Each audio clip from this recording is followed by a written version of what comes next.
Welcome back to the Deep Dive. Today we are looking at the source material surrounding one of the most painful and high-profile public disputes in recent memory. Yeah.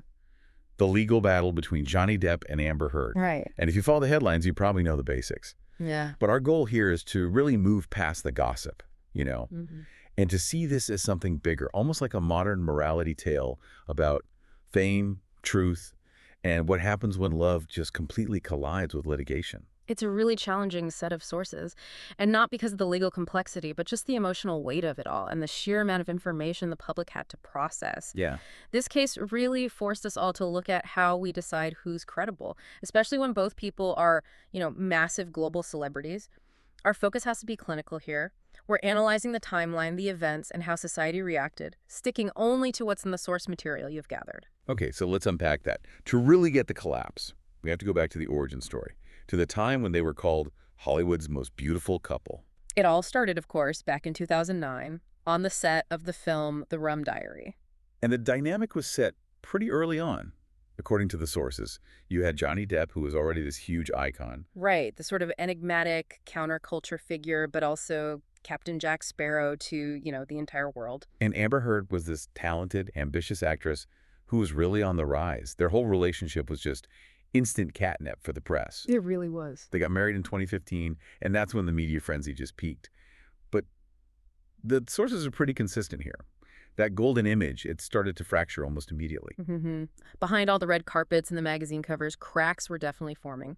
And it led to something the sources call reciprocal chaos. That phrase is so important, reciprocal chaos. Yeah. Because it's not just a simple hero-villain story. Exactly. It suggests the conflict was coming from both directions. Both of them accused the other of temper, control, and chaos.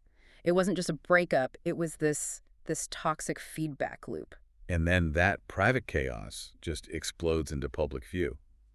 So by 2016, Heard files for divorce. And she seeks a restraining order, alleging abuse. That moment alone, just the filing, it basically divided Hollywood overnight. You almost had to pick a side, whether you had all the information or not. And you have to understand the immediate impact that had on Depp's career. I mean, this was a brand built over decades on a very specific kind of charisma. Right. And that public filing created a reputational black hole almost instantly. So if the divorce was the first shot, the thing that really lit the fuse for the lawsuit came 2 years later. 2018. The Washington Post op-ed. That's the one. That piece was absolutely pivotal. In it, Heard describes herself as a public figure representing domestic abuse. And she never actually named Depp. No, but she didn't have to. The context, coming just 2 years after that very public divorce and restraining order, made the implication.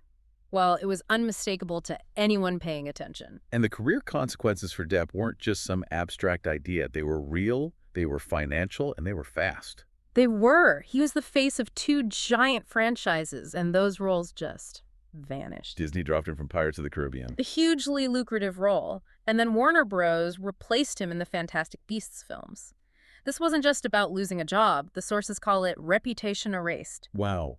Reputation erased. Yeah. Imagine your entire ability to work at that level just wiped out based on an implication. Mm-hmm. The stakes became existential for him. That kind of damage is really what drove the legal fight back, right? For him, it seemed like the only way to get his career back was to fight fire with legal fire. He sues her for defamation, $50 million. And Heard doesn't just sit back. She countersues for double. $100 million. And that's the moment it shifts from a messy personal breakup into this colossal legal war. The stage was set for one of the most televised, dissected trials of our time. And that's where it gets so wild. Because the trial in 2022, it wasn't just a trial. It was a 6-week-long global streaming event. Yeah, that's a key difference. Cameras were in the courtroom, broadcasting everything, every sigh, every tear, every objection, straight into people's homes. The world literally became the jury. It did. You have millions of people not just watching the news, but they're on TikTok, they're on YouTube, analyzing every little gesture, creating memes, creating content in real time. It's this unsettling collision, isn't it? The formal, structured world of a courtroom smashing into the chaos of internet culture. How can you maintain legal decorum when every expression is being screenshotted and turned into a meme in seconds? All the nuance just evaporates. And the sheer amount of evidence that was made public, I mean, it was staggering. You had photos, private text messages, these deeply personal audio recordings. And so you, at home, are just trying to process this fire hose of information with absolutely no filter. And in the middle of all that noise, the lawyers are presenting two completely different narratives. Totally different. Depp's team argued he was the victim, Right, the victim of a calculated, elaborate lie designed to ruin him. while Heard's team, they laid out a story of years of psychological manipulation and emotional abuse. It's incredible. Two stories that share almost no common ground. It makes you realize how difficult the jury's job must have been, let alone the public trying to make sense of it all. The trial became less about the law and more about performance, really, about credibility. Who do you, the viewer, choose to believe? And the source material calls it a hybrid. Courtroom meets reality show. It was this confusing spectacle where the emotional story you were telling seemed to matter more than the legal standard of proof. So after 6 weeks of this intense, nonstop drama, the jury finally comes back with a decision. June 1st, 2022. And the verdict was, well, it was complex, but the headline was that they sided largely with Johnny Depp. They awarded him over $10 million in damages. For many, that felt like a total vindication. But, and this is a really crucial detail, Amber Heard was also awarded $2 million in her counterclaim. Exactly. The jury found that one of Depp's former lawyers had made defamatory statements about her. So it wasn't a clean, one-sided sweep. It acknowledged fault on both sides, to some degree. But the public reaction, it didn't really focus on that nuance, did it? Yeah. It was just sharply divided. And you can see that perfectly in their statements after the verdict. Absolutely. Depp's statement was all about personal restoration. He said, "The jury gave me my life back." And then Heard's statement immediately zoomed out, making it about a much bigger issue. She just said, it's a setback for women. And that contrast, it just captures the entire dilemma of this case.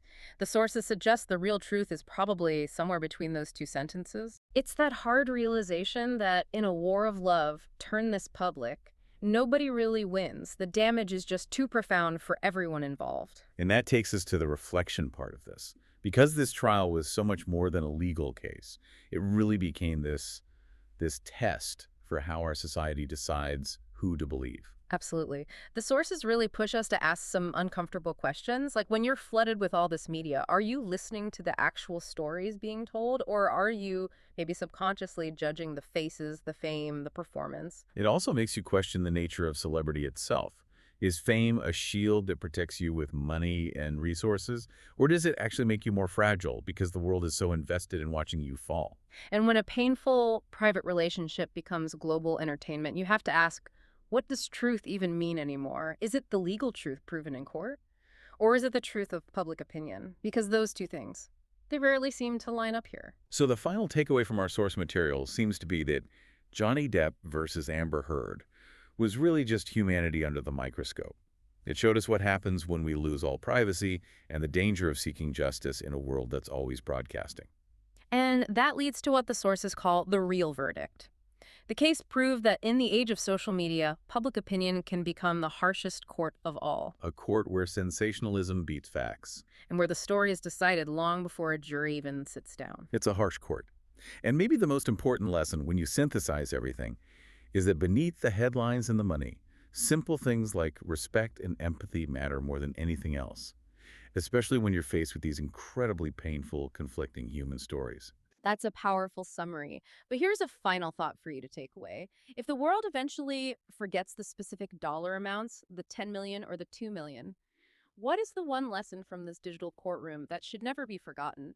It's the power of perception over raw evidence. When the line between news and entertainment completely dissolves, the narrative can become more powerful than the facts. And that lingering power of perception, well, that's something to think about long after the cameras are off.